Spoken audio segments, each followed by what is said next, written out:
What up, everybody? This is Outer Funk, and today we are here with Toxic Authority. What's up, everybody? How are you guys doing? Hey, how's it going, man? Feeling pretty good. Hey. So let's pass the mic down, introduce the band. First, here we have Trent. Hello, I'm Trenton. I'm the drummer of Toxic Authority. It is great to be here. Thank you, Outerfront, Thank for having you, us. Trent. And then who do we have in the middle here? In the middle, we have Ike Sanchez. I sing and play guitar in Toxic Authority. All right. Yeah. And then the last but not least. Hello, I am Luca Aparicio, and I kind of sing, and I also play the bass in the band. All right. So let's start with Luca. So, sir, how long have you been playing the bass? Let's start there. So I've been playing the bass for about maybe like 4-ish years on and off, but really consistently since I probably joined the band. What made you pick up the bass out of the instruments that you could choose to pick up from? Like, why the bass specifically? So I actually started out on the guitar when I was 6 years old, and I kind of just meandered my way throughout other instruments. Started a keyboard, I think, back when I was like 2, 3, and then guitar is what really stuck. I always wanted to like play music and be in a band, and then just like throughout the years, I tried to pick up other things, other stuff, and yeah, just landed on bass. Do you have any particular reason of why you want the bass overall? I saw that they were auditioning people for like a bass player, and I mostly Okay. played guitar prior to that, and then like just since then, playing a guitar doesn't really feel the same as a bass does. So pretty much the bass found you in a way. The bass found is what me you in a can way. say. Exactly. All right. So you are the guitar player. Let's start with how long have you been playing the guitar? I've been playing guitar since I was 11, so it's been 11 years now. Jesus, yeah, crazy. Feeling pretty good. And then what made you start to pick up the guitar out of any instrument you could have played? Oh, man. A big part of it is I come from a musical family, totally. That's fair. Both of my dad's kids, my other two brothers, they are in bands. They started out in punk bands and thrash bands. One of them like tours the country in a thrash band. The other that's one's in like a dope. psychedelic band. So since Okay. like I was a little kid, man, it was like I wasn't gonna not play music. I just had to Okay. figure out what to play. I wanted to play drums when I was little, actually. And what made you stop playing drums instead of the guitar? Oh, guitar is a lot cheaper than a drum I mean, kit. you know what? That's so fair. That's so fair, but there is a caveat. You could have gotten an electric drum set. That's kind of how I learned how to play That's true. drums. That is true. I just got a shitty little Yamaha. I don't know if you know those, the $200 ones Yeah, back in the yeah. day. And I just learned, I'm like, all right, so this is a kick drum, this is snare, got it. yeah. And then we have Le Dramar. Hello. I do know you personally outside from drumming, so let's start with the fact, how long have you been drumming for? All right. I started drumming when I was 12, so 10 years is what we're at. Yes. That's fucking crazy. And what made you pick up the drums outside of guitar or bass? So I started with guitar. Well, I feel like that's like everyone's starter instrument. Mine too, honestly. Honestly, Yeah. if mine was violin, but I don't count that. that's what I was literally about to say. I was about to say I started with viola in elementary school, but then I decided to play guitar. I also come from a musical family. All my family, they're musicians. A lot of them on my dad's side, and so a lot like how Ike said, it wasn't like a matter of if, it was when I would become a musician and learn. So I decided to pick up the guitar, and that following month got myself a bass, and the following year got myself an electric drum kit, I got a you. cheap Roland one. So I did know you when you were doing a bit of hip hop, and you also were doing rapping. Yes. What got you into that scene, and then now you're back at punk? So what happened? What's the little summary of that? I guess the summary is that I've become less active in some of the projects that I was working on at that time in hip hop. Okay. I was a solo artist, but began to invest more into not one group, but 2, 3 other groups. I knew that I would. There came a point, I think around 2022 or 2023, that I knew I wanted to be in a band. I knew I wanted to play an instrument, either that or be in a group or both. And I found my spot in all of the above. Actually, that would be the transition, the real transition where I think the dedication of time kind of switched was when I picked up more traction on one end than the other. found my home in the punk scene, kind of saw what we were capable of. And I actually do have a lot of love for the hip hop scene in Denver, and I would like to be. No, I feel you. I'd like there. to remain active in it, as I do sparsely. Oh yeah, no, that's the thing. Like, it was interesting personally to see you rap at certain open mic events, and then I went to you performed at the skate park in downtown Denver. And I remember seeing you personally and being like, "Hey man, you just here for the show?" You're like, "Oh no, I'm in a band actually." I'm like, I was actually "What?" running sound that day. It's all my equipment. I run That's all the sounds. crazy. So you did you sneak in or?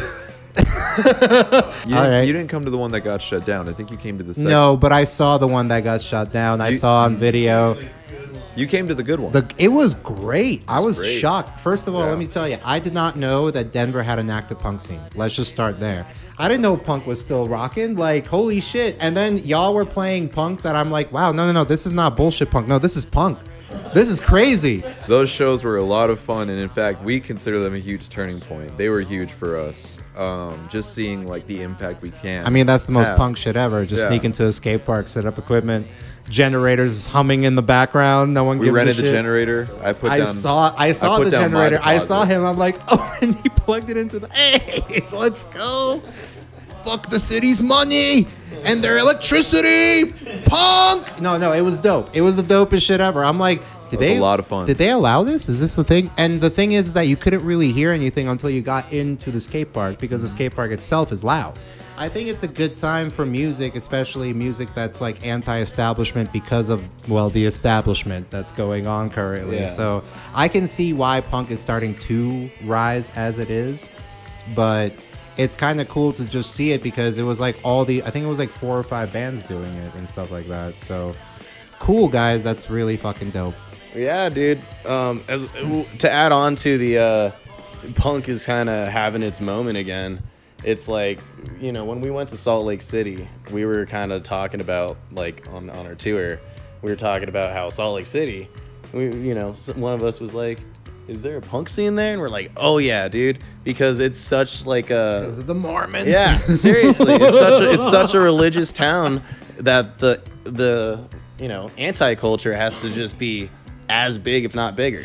All right, guys. So I want to ask you about your first album because I gave it a couple of listens, and what really stood out to me more than anything was the fact that guys are so multi-genre. You're going from like emo to like post-punk to like classic punk to freaking ska to like pretty much everything. And I'm just kind of curious, like, is that kind of the style you're going to maintain moving forward? Or did you kind of notice that a style that you're playing that you guys personally like playing more? Or that the audience is kind of being more receptive to as you're playing per song? When I was first making the band, like, I didn't know I was gonna start making like this or that or the other. I started out with like, I got my recording equipment, I got a DAW, and I was like, I gotta figure out how to record something, you know? So I just started like laying down guitar, singing something to it, and it really started out as folk.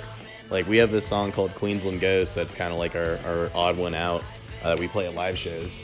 It's like our acoustic song, pretty freaking folky. Well, you do have an acoustic song in the middle of your album, I noticed, but it's not really more indie as much as it's kind of like when punk rock bands played an acoustic version of their shit.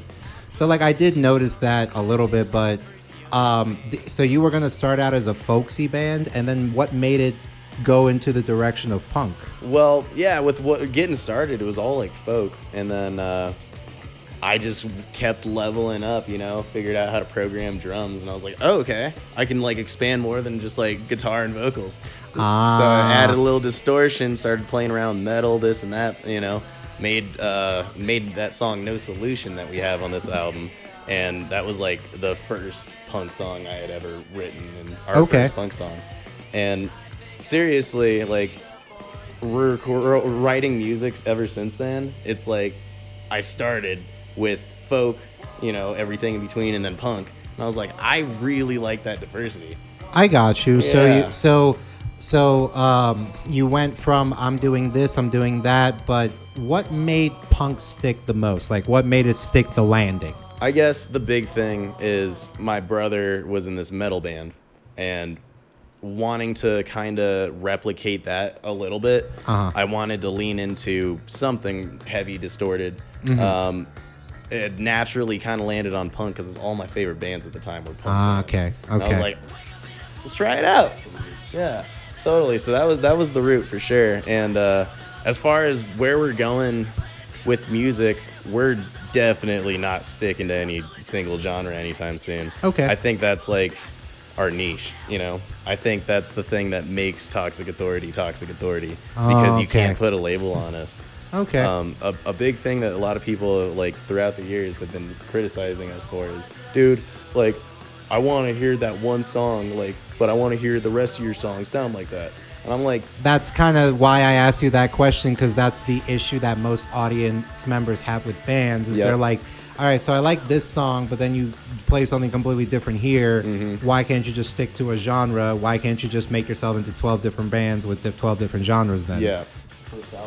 Yeah, and yeah, with this being the first album, we're kind of, I think, putting our best foot forward there and kind of saying like, hey, we're doing that. Is this kind of like this is what I can do type shit?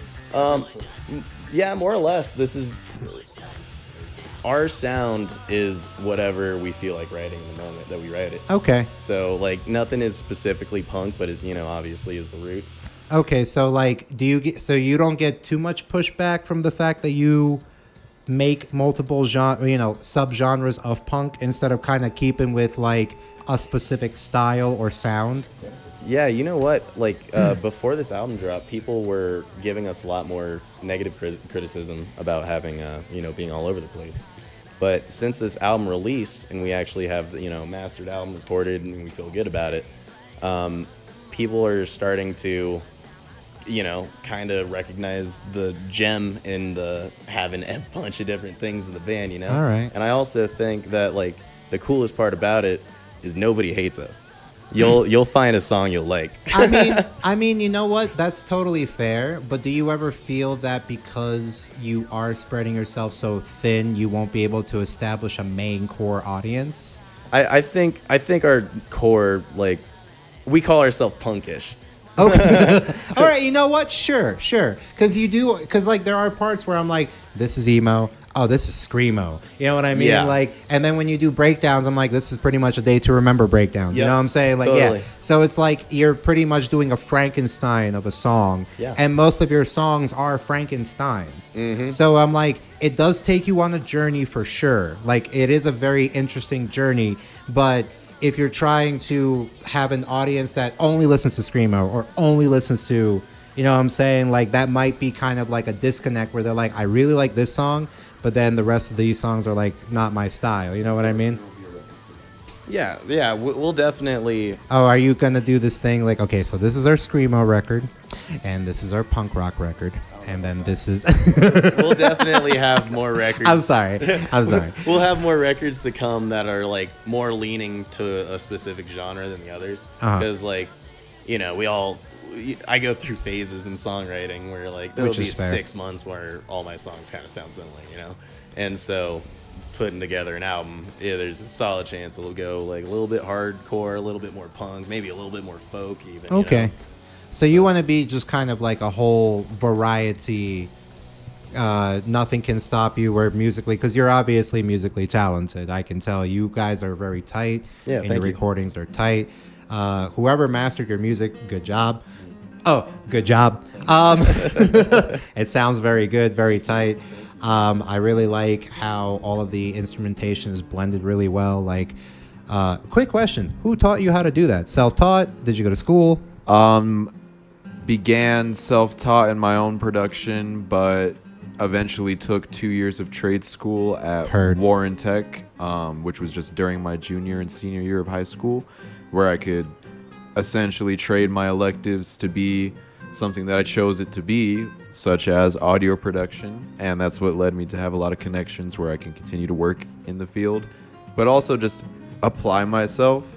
So in my own groups, in my own projects, I choose to produce, freely, not be charging studio time, obviously, and just like I mean, go hey, as man.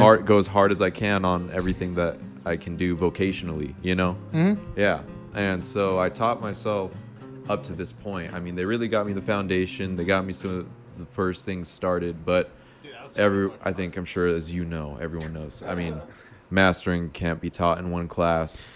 No, Mixing can't be taught in one class. I'm very self-taught, but luckily YouTube is very good about teaching you the basics. And then once you learn the basics, I feel like you can figure out your own foundation. Because at the end of the day, when you're mastering, you're just using ears. Yeah.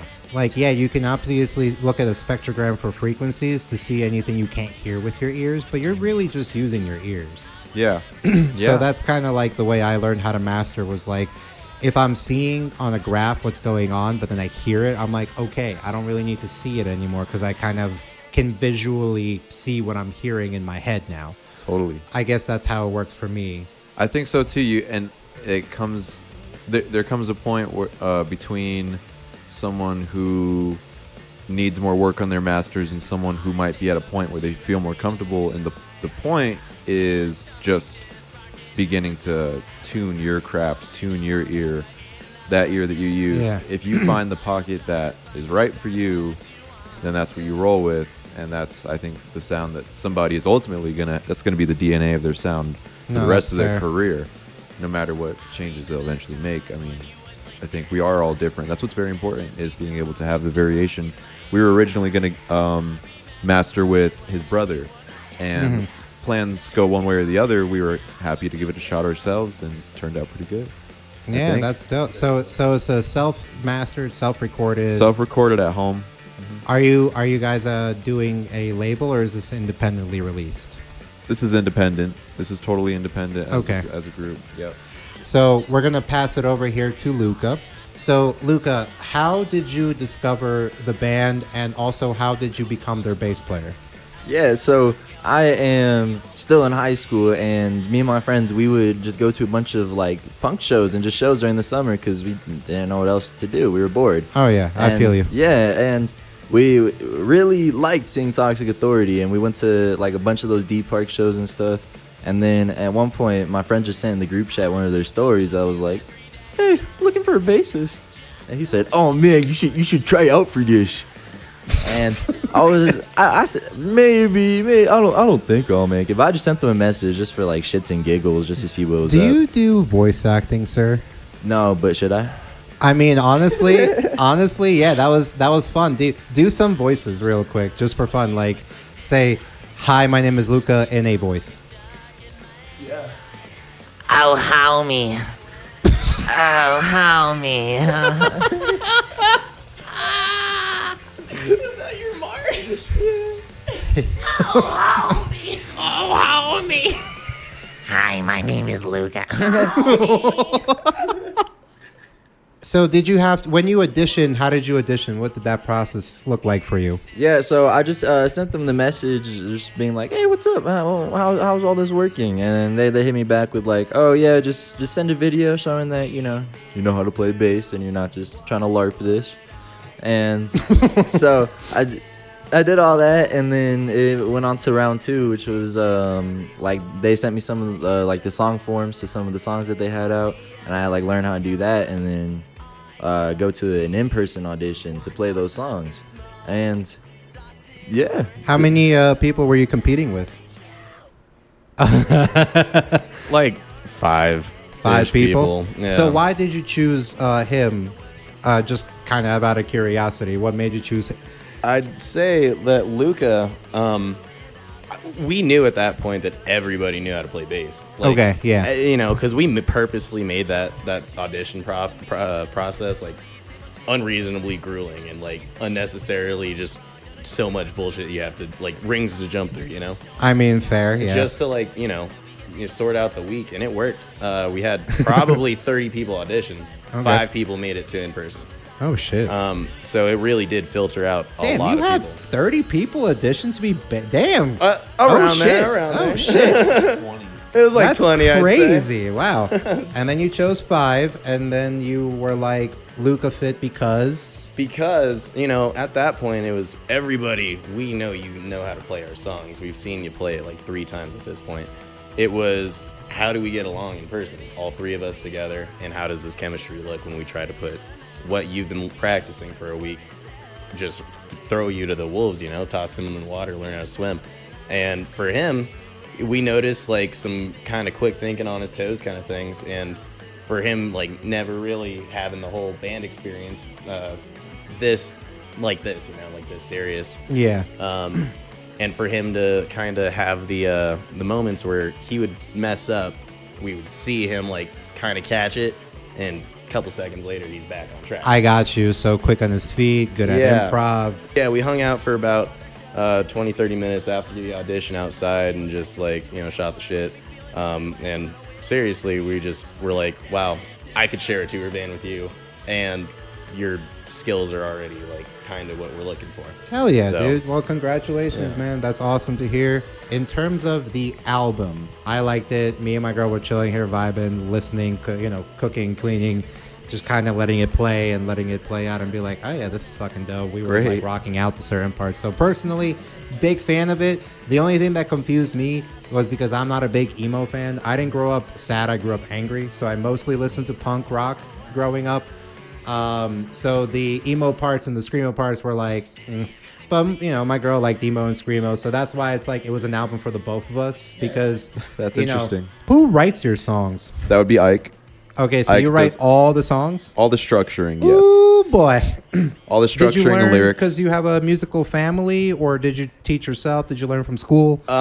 It was a little bit of a mix. So growing up, like seeing my brothers do their thing, I was being like in the room next door while they were recording and stuff. So it's kind of like a little bit sort of understood kind of the general song structure, And it wasn't until like I got that guitar and I was like, okay, I want to start making music. I want to see what I could do. I was listening to Green Day, writing down like chorus, verse. Growing up, I guess like the roots of Toxic Authority really stem from like Green Day, NoFX, Operation Ivy, Descendants. Heard. I have a Operation Ivy and a Descendants tattoo. Oh. Like big time. Classy, sir, classy. We want to talk about the tour that you did in the Southwest. Sure. Let's start with the fact, what states did you go to? So we visited 5 states in the Southwest. We visited all 4 corner states, so Colorado, Utah, New Mexico, Arizona. And we also went up to Cheyenne, so we saw Wyoming. And so shit. we started in Cheyenne, came down to Albuquerque, made our way through New Mexico to get to Tucson, Arizona, where we played, came back to Denver, ended in Salt Lake, and came back home for Colorado Springs. So how were you traveling? Were you in a van? Were you driving to hotels, motels? What were you doing? No hotels, no motels. We had 2 vehicles, one minivan, one passenger SUV, and the entire show was packed in one car. The entire set of 2 bands was packed in the other car. We went out with our friends in Radio Fry, whom we love very dearly, and they will be coming with us again. How many members is in that band? So there's only 3 members per band. So 6 people in the car. That's right. My fiance came with us as well. And So my 7 people in the car. Yeah, We're up to 7 now. her and I drove one car, and the guys rode in the car most of the time. She came to run our merch. She did our numbers. She was fantastic. Huge help. Oh, hell yeah, Huge dude. help. Everybody has to have someone like that. You can't do everything on your own. No, you especially cannot. if you're touring, for And sure. not to mention, she like in our music videos, she was like one of the main cameramen. Like for Mammon, that music video, she was the only cameraman. It was all on her phone. This is true. Also, all of Stalker was filmed on her phone. Well, did she do the editing too? Does she know how to do The all editing that? was myself and our Oh. friend Steve. I directed all 3 music videos, wrote the scripts, and God damn. that was with me having to feature in them. So essentially, yeah, the camera work came between So her y'all and are one of my. just fucking. Y'all can do everything, is what it sounds like. Yeah. So you do pretty much everything on your own. Most things that we see, you didn't have to hire nobody. all of the things we've done on our own. We booked the tour we book our own tours. I handle that. We've directed our own music videos. We mix, master, record our own things. So during the tour, what did you find out? Like, did you find out you had an audience outside of Colorado? I'll say so. This was our first leg going out, and so many learning experiences just going out for the first time as two young bands. One of the first things I would say in response is yes, we did notice that here and there we did have people waiting for us. Like when we came home to Denver, we found that somebody had drove from Albuquerque to come see the show, but interestingly didn't hear that we were in Albuquerque the week before. Poor guy. Poor dude. We love you. Thank you for your support. Holy Oh, dude. shit. And if you're watching, you bought like all of our merch. It was awesome for all of our Bought a lot of CDs. and that Holy was- shit, that was that's great. awesome. Brought And it back to Albuquerque. Yep, there's that, and we discovered new fans and also made new relationships because we always are very intentional about the show. The show we try to put together, I do all of the booking myself, and we try to land bands who we can really build a relationship with, someone who I can message all these months out and expect to see them at the show months from now, and we're gonna have a great time. And so we made some great relationships in places like Tucson and Salt Lake City. Okay, Yeah. so Arizona and Utah, you had like a nice base there that you were kind of like, wow, I had no idea type shit. I think we found small homes in both of those places. Absolutely. That's awesome. Yeah. That's awesome. On your first tour too. Somewhere that I would Hell say yeah, we dude. need to return to, mandatory. Like we need to return to those places. Well, is that going to be on your upcoming tour? Are you returning to those places? Not on this leg. So Okay. Where we are you going this time? We are going to the Midwest now. This is a series of tours. So the first leg was a trip to save the Midwest. That is a play on the two album titles.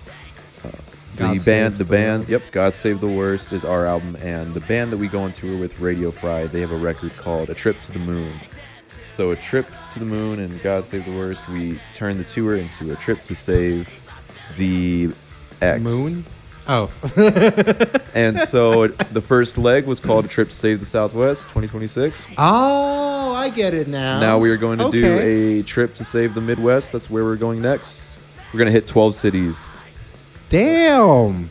Yep. 12 cities. How many weeks are you doing that for? It'll be about 2.5 weeks. About a week and a half. Yeah, like a little over 2 weeks.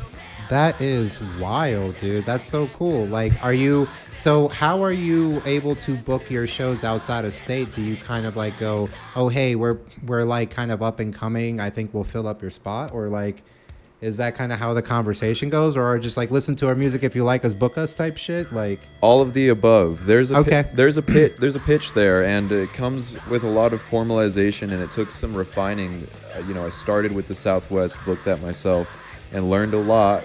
Just like we did going out, I learned a lot just in booking, and so then I became more prepared to attack a place like the Southwest, like the Midwest, who also from the start I was very much excuse me. ready for them to accept us with far more open arms. We found the Southwest was a little bit too hardcore, wasn't interested in booking. I understand. Wasn't really interested in booking quite punk or indie sounds, but we find that in the Midwest, it's gonna be white boy summer out there, dude. I mean, yeah, no, it makes sense because, like, the Southwest, they want Queens of the Stone Age. Yeah, I can imagine punk is not a big, like, yeah, Midwest, because Midwest loves emo, and you guys definitely do emo, screamo and stuff, so they'll love you So guys. we've done all of our booking last minute, very last minute. Jesus. We decided to For this tour? all of the for the Southwest, Southwest and the Midwest. The Southwest was booked during the holidays, which is a very hard time to get in touch Oh with my promoters. lord! And I'm so sorry. no, that's my own fault. We went on tour in March and we started hitting them up around like New Year's Eve. Yeah, we were hitting them up on New Year's, went in March, and the thing about that tour, I had originally planned for it to be the only leg we would go on before I made a big move in my life, but Sure. that ended up not working out as it was going to, and so what that meant is that we had the ability to go out again, and when we got off the Southwest leg, we decided, yeah, let's do it again. And so it was at that point in late March when I began booking, and so it only took me about a month. Did it, got it for about a month out from now, and it was very last minute. And so that just is a testament to how. So your tour is in June. Yes, is what it sounds yes. like. Okay. And I think that's a testament to how accepting and welcoming the Midwest is. I think it's going to be a very exciting run for us. I'm excited for you guys. Yeah, definitely. Are you guys going to have like a videographer there, or maybe like a photographer or someone along those lines that can kind of document your tour? We have local photographers and people who we can hope to come out to those kinds of events, but in the actual individual cities out of state, we don't have a photographer coming with us. We only have planned for our single merch officiant to That's come. fair. And I think what our plan is going to be is to see if the promoters and venues and other artists can help us find photographers in the cities, because we do find that the photos, the content in each and every city is very important. Of course, yeah, 100%. We found that those photographers, we never have a photographer. Like, every once in a while, we'll get hit up like a few days before a show, and they'll be like, "Hey, I saw your show. Would you like me to come take pictures?" We're like, yeah. 90%, 95, 99% of all the photos that we have of us, it's just like somebody there. And even Oh, on, sweet. And they all send it to you. Here you go. Hulk Even files on and shit. tour, it seemed like even in the smallest venues, the bars and stuff, there's still somebody Hell yeah, with dude. the freaking Thank lens you, there. photographers, for keeping music alive for all of the bands coming out of town. Yo, y'all are the fucking superheroes. Shout for out sure. photographers. Shout out Punk Duck Photography. A in the Midwest tour. Do you guys know what cities you're going to be in already? Yes. All right, let's go. We have a minimum of 10, and that's because a couple are slightly in the air. But we are confident in the 12 that we have listed. We're going to be hitting home twice. We will go up to Omaha, down to Kansas City, over to St. Louis, 2 nights in Chicago, and we're going to come back through the Midwest, make our way down to Kansas, where we have a lot of people waiting for us there, some good friends who we're very excited to play for. Shout out Juan. We're going down to Oklahoma City. We're going to finish it off in Amarillo, Texas, and have our very final return show at home on the 4th of July. God damn. Holy shit, guys. Congratulations. No, that's so Thank you. awesome that you guys are starting to expand that way, and it's a long journey. Do you have, real quick question, do you guys sleep in your car? Do you guys sleep on the couch? That was something that we began to talk about for a little bit in the Southwest. He really wants to say something. We learned a lot. In the Southwest, I will say we were mostly sleeping in the car, and we had a very safe haven at, obviously, home, but in Tucson, where Ike, our singer's dad, lives. And so Heard. we're Okay. very lucky there, where we could spend some days there. But we learned a lot. For the Midwest, we're going to be taken care of by the DIY scene. That is my goal, is to be reaching out to bands, venues, DIY promoters who have spaces dedicated to this. And that's going to be our plan for the next run. All right. I think Luca has some war stories to share. Okay, let's do it. Let's do it. So living on tour was eating a can of Chef Boyardee's ravioli while someone's like speeding on the highway at 2 a.m. while I'm in the trunk. It was fun. I loved it. It was pretty great. Yeah, dude, I'm in the back trying to eat my Chef Boyardee's. I spill a little on my shirt, try to dab it up with someone's like blanket that I found. Someone's backpack falls on me. Ray just pooped on the side of the highway. It was crazy, man. Somebody drink pee. No. Somebody drank pee. We aren't going to name who, but somebody did drink pee on tour. It happened by accident, I'm assuming. They're like, oh, I'm thirsty. Or did they, or was it a dare? That was exactly how it went. Is it an empty 40 bottle? Oh. There's a lot of piss, dude. It totally looked full.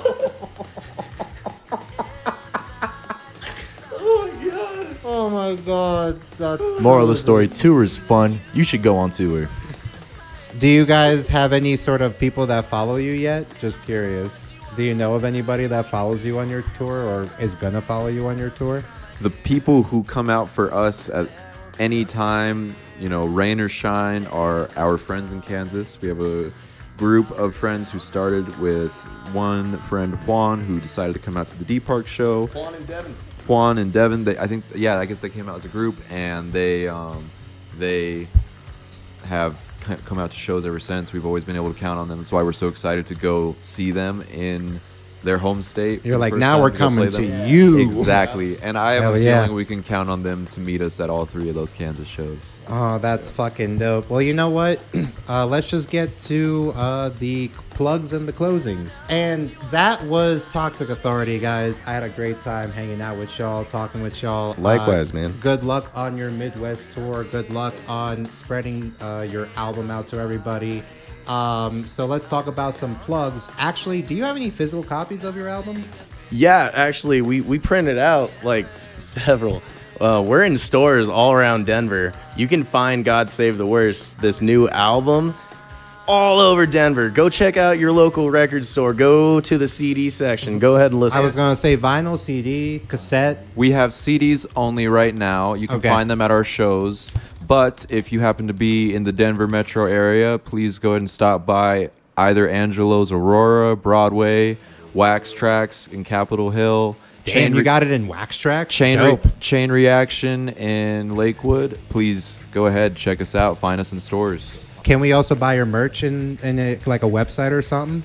all of the merch that we have right now, those are at shows. Okay, gotcha. They are limited edition because they have on the back of them, they're all hand painted, all spray painted by us. Oh. Every single one of them, we spent 3 days straight spray painting everything. And on That's the back, wild. on the back, they're labeled "God Save the Southwest" or "A Trip to Save the Southwest Tour 2026." Oh, so these ones are gonna say Midwest instead of. Yep, Okay, yep. I got you. Okay, dope. So They're also any- going to be screen printed. So CDs you can buy at stores. Can you buy them online anywhere, or is that just digital download? As far as that whole thing goes, hit our line. Hit our line. Go on their Instagram. Pay us for shipping. Okay, so real quick, Instagram plug. Where can they find you? At Toxic_Authority on Instagram. Go check us out. That's where all of our updates and main news goes. Can they send you a direct message, or should they do it somewhere else? Oh yeah. Okay. Oh yeah. Toxic Authority on Instagram is the place to get a hold of us. Go on Instagram at Toxic Authority, Toxic_Authority. Hope you guys know how to spell that. TOXIC_AUTHORITY. Any other plugs you want to give before we cash out? Go check out our music videos. Luca, talk about the music videos. Sure. We have 3 music videos out. All of them are from our new album. You can find them on YouTube, and they're pretty sick. We spent a lot of hard time and hard work. Hard time. Hard, Don't worry, I'll bleep out the. we spent a lot of hard work and time on those, and they're pretty sick. They all have like stories behind them, and go check them out now. All right. Check out the music videos. Check out their Instagram. Go to the store and buy their album. Hit them up directly. They might be able to sell you a shirt or something. Thank you, Toxic Authority, for coming through. I am looking forward to the future that you guys are going to bring. Good luck in your ventures. And come tune in next time when another band reaches out to me to interview them, because I'll definitely be doing it. Toxic Authority were awesome. Thank you guys for coming. Peace out. Bye bye. Find my only